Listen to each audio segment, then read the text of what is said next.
then that he's not even in the lake with her, whatever she thought she felt while she was swimming. He's probably gone into the woods along Lake Garner to watch Megan and Ryan fucking. It's a bad feeling. Abandonment and dickishness, but also something else. Although Autumn loves White Lake, she's not that interested in being in it alone. It's not that kind of place. There's something adult about White Lake. "Benji!" she yells. "Benji!" Her wet hair is cold on her head and the back of her neck. He doesn't appear. "Benji, come on!" As Autumn starts to breaststroke back toward the south end of the lake, Benji explodes out of the water in front of her, visible to mid-chest and vomiting a dark rope of blood that slaps her like something from a bucket. Then he gets yanked back under. He's gone. The heat of his blood is gone too. It's like Autumn imagined the whole thing. But Autumn knows she didn't imagine it.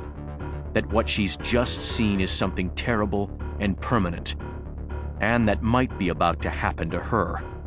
She turns and sprint swims for the mud beach at the base of the cliff. Full-out crawl, no breathing allowed. Swim or die. Something punches into her stomach and snags there with tremendous weight and pain. As it tears free, she gets an instant head rush and can't feel her hands. Then the thing rams into her from behind, shutting her ribcage like a book, and the life squirts out of her like water from a sponge. Or at least, that's how it was explained to me. First theory. Hoax. Chapter 1. Caribbean Sea 100 miles east of Belize.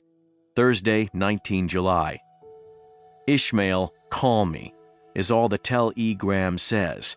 But I'm busy pulling some poor fucker's teeth out with pliers when it gets slipped under the door, so I don't read it till later. The guy's a Warani Indian from the Ecuadorian Amazon. Full-on Beatlemania haircut and everything, though he's in the white uniform of the laundry department. Of course, every department's uniform is white. I tap his next molar. Say, "Seguro?" "No," he says. "Verdad?" "He's fine." Maybe it is. From what I know about dentistry, which granted comes from watching about 3 hours of procedure videos on YouTube, lidocaine to the posterior superior alveolar nerve will knock out sensation from the third molar in about 2/3 of people.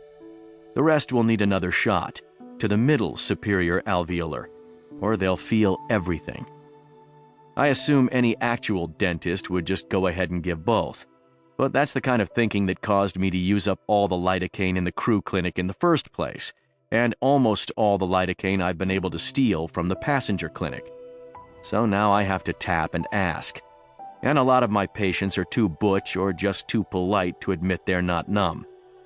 Well, fuck it. Save the lido for someone too scared to lie. I twist the molar out as quickly and smoothly as I can. It still crumbles into black muck in the pliers. I catch the pieces in my gloved hand just before they hit the guy's uniform. It occurs to me that I should give another oral hygiene lecture in the warehouse. The last one doesn't seem to have changed anything, but at least there were fewer knife fights down there while I was talking. I peel my gloves off over the sink. When I look back, there are tears running down the man's face. Fire Deck 40 is a metal platform between two smokestacks, as far as I know, the highest part of the ship you can actually stand on. Fuck knows what it has to do with fire. The sun's setting, wind like a hairdryer. On the horizon, there's a 10-mile tall wall of clouds running parallel to the ship. Iridescent reds and grays that bulge over each other like intestines. I hate the fucking ocean. Hate it physiologically, it turns out. Being at sea fucks my sleep and makes me jumpy and subject to flashbacks. It's part of what makes the job of junior physician on a cruise ship exactly what I deserve. Not that I had a choice. If there's another industry that hires this many doctors without giving a shit whether their medical degrees, in my case, from the University of Zihuatanejo under the name Lionel Azimuth, are real or just kited off commercially available supporting documents,